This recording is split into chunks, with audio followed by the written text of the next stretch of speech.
Raymond Arroyo sitting in for the great Laura Ingraham. Delighted to be joined on the phone by Patrick J. Buchanan, syndicated columnist, former presidential candidate, and the sage of McLean. Pat, thanks for being with us. Good to talk with you, my friend. Hey, I want to start with this back and forth you're hearing. One candidate questioning the sanity of the other, and Donald Trump now questioning the physical stamina and mental stamina of Hillary Clinton. Does this work?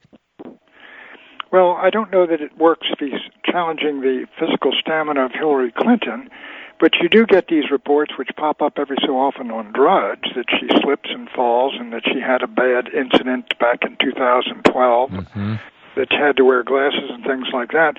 I think the question of Hillary's health is coming up, and she's probably going to have to release something on that. But as for the back and forth, I don't think so. My feeling has always been that the election's going to come down to whether or not Donald Trump can make himself acceptable to that American majority that simply does not want Hillary Clinton to be president of the United States. You know, Pat Buchanan, people, of course, remember, or they should, that you were at the right hand of Richard Nixon during his run and the years of his administration. You are probably the person most versed and able to answer this. When I saw the way Trump was running his campaign, and you and I even talked about this, it seemed Nixon was the model. Someone who was coming out forcefully, he was calling things as he saw it. He summoned and awakened that silent majority. And then in the general, he tacked to the middle a little bit to attract independents and even working class Democrats. Why hasn't Donald Trump been able to make that crucial pivot during the general election, and is that a problem in your estimation?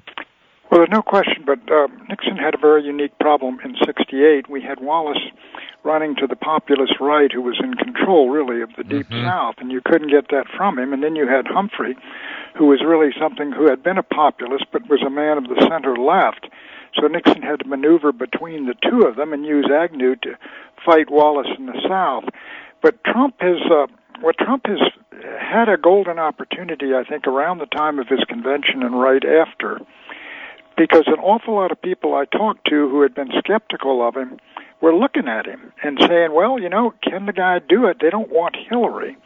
And I think that period in there of the last month or so has been pretty much a lost month for Donald Trump in terms of the perception of the public. A lot of people have looked toward him and then I think looked away, and the polls are very tough now, especially in these battleground states.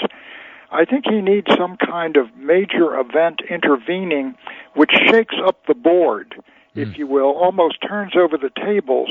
And so people will take a new look and say, wait a minute, we have to take a new look at this race, and then take that opportunity if it arrives. Well, that's the question. Do the debates furnish him with the only opportunity to really change the math here?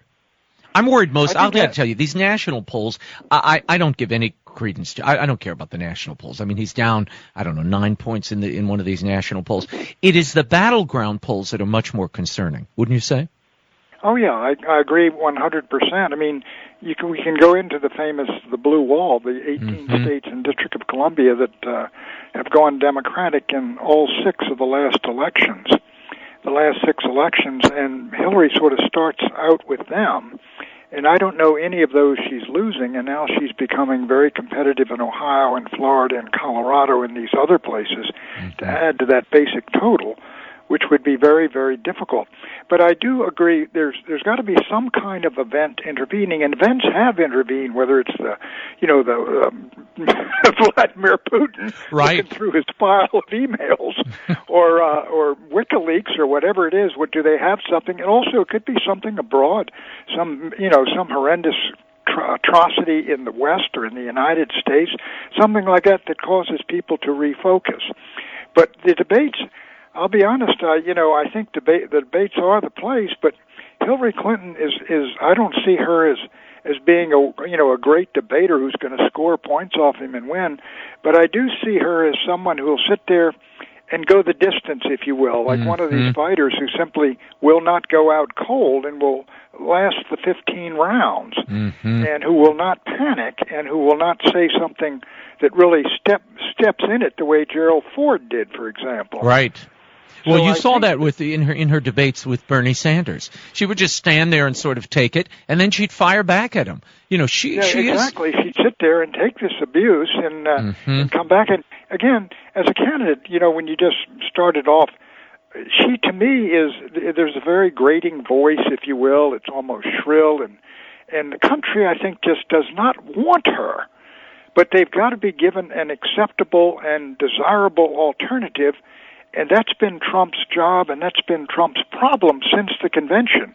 As I say, you know, he turned around an enormous number of people in the primaries when he started off. They were saying, "What is this? You know, is this the halftime show or something?" and then he won them with an enormous turnout and tremendous enthusiasm and fire and a tremendous base. But he hasn't been able to build on it so far.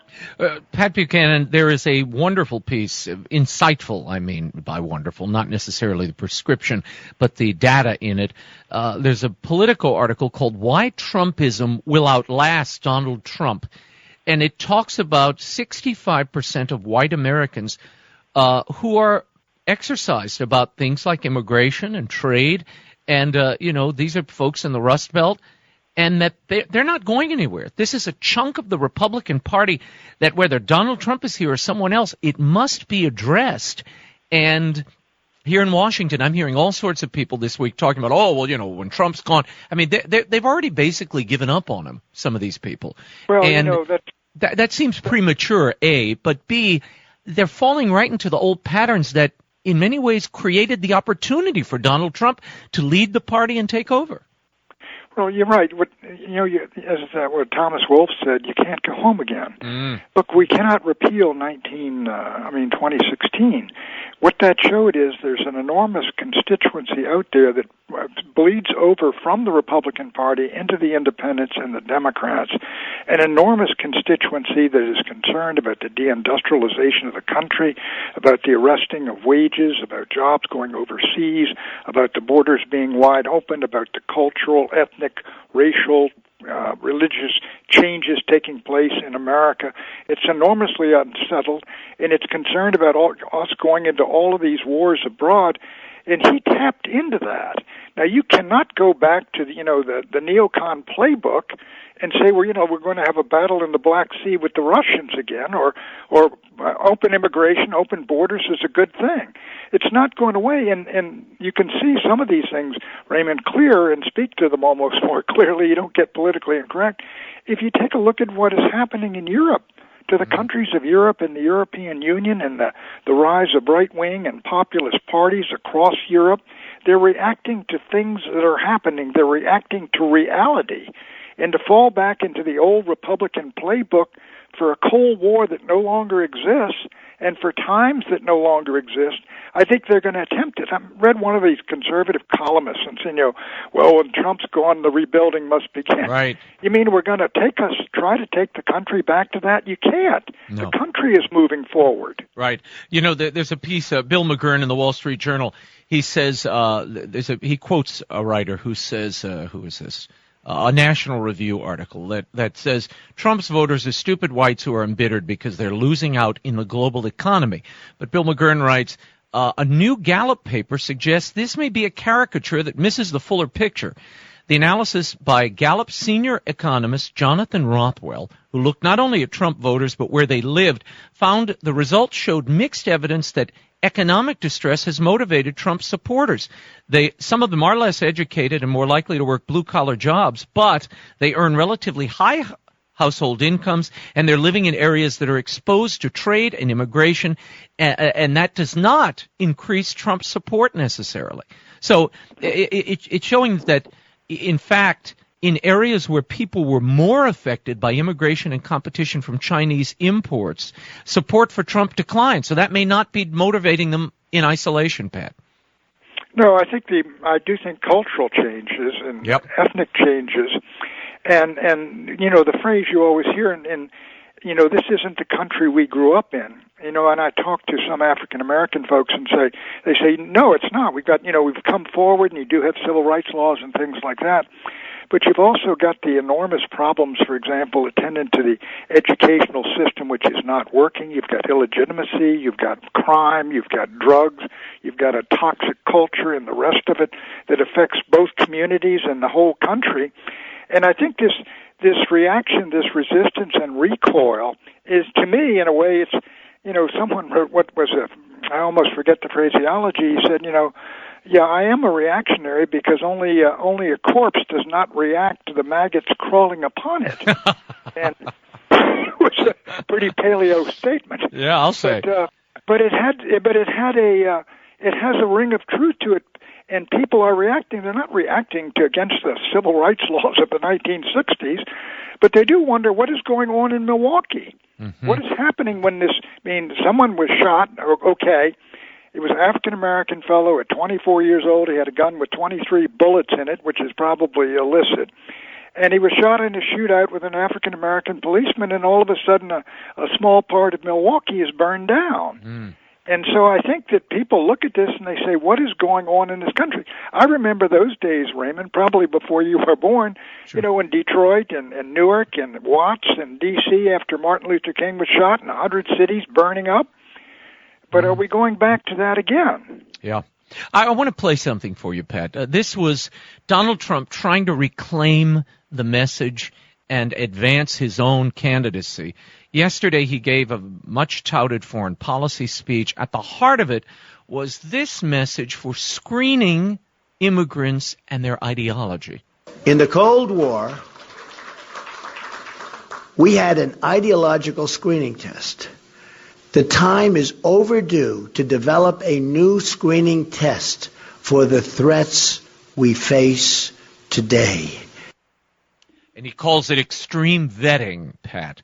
Does that help? Does that break through and win him support? Well, I think whatever he's gotten from his tough statement, no more Muslims are coming into the country, the net downside of that and the upside of that he's already gotten. I'm not sure this changes that formula right now doing that, but it's quite clear that does send a message that Trump is deeply concerned about people coming into this country, where they're coming from, what they believe, and that he is deeply alarmed by what you find out happened in Brussels and Paris and San Bernardino and places like that from folks who came in here to kill us. So I think he does send that particular message. But I think really the immigration system of the United States, legal and illegal, a whole thing alike, I think that if someone addressed that entire issue, I remember back in 92, we just we said, look, right now we've got, illegals pouring across the borders and folks coming in, we overstayed visas and the rest of it. And why don't we have a moratorium on immigration in the sense that 250,000 come each year, mm-hmm. but we're going to see what is happening to society and all the rest of it. Take a time out, a pause, and I think the country would have responded well to it. Look, there's no right of folks abroad to come here, live here, and become citizens. Mm-hmm. Pat, I want to talk about these polls for a minute that we keep seeing, and it has, I think, it's spread discouragement through some parts of the Republican Party, and as you talk to people, they're kind of hanging their heads. Here's my question: when you look at his rallies, Trump's rallies, he's pulling in 5-1 more people than Hillary Clinton. Is that indicative of anything? And might the polls, as they did during the primary, not be telling the whole story? I know there are a lot of people. Look, I was traveling from the West Coast the other day, and there were people who were talking amongst themselves in the row in front of me. And one guy reluctantly, after about a half hour of conversation, admitted that he and his wife and his whole family were supporting Donald Trump. And, of course, one of the other people jumped him for it. But there is that kind of shyness because of the media drumbeat to admit who you support here. Are the polls indicative and reflective of where the people actually are? if the polls showed the two of them at the end of the race dead even, I would say Trump will win for the very reason you mentioned. Mm-hmm. It is politically incorrect and even worse than that in many communities to say you're for Donald Trump because automatically, comes the cries racist, xenophobe, and all the rest of it. And I think that's true. Secondly, you are correct in terms of the crowds. The crowds indicate enthusiasm, desire for change, the intensity of support for Donald Trump. The truth is that Hillary Clinton is a bore. She's in terms of we've seen her all too many times for too long, gone through too many of these episodes with her. She's not an exciting candidate. And so I think, this is why I wrote the column. When you see what happened in the country, Bernie's got tremendous crowds as well, almost as big as Trump. Trump got great crowds. Cruz was not a beloved figure in D.C., and people gave him tremendous support. All of these folks basically were running to change the government in Washington dramatically and radically, and they were the ones that got out the crowds. They were the ones that got the votes. And if at the end of this we've got Hillary Rodham Clinton with Bubba up there holding the Bible, it's you have a very disillusioned country.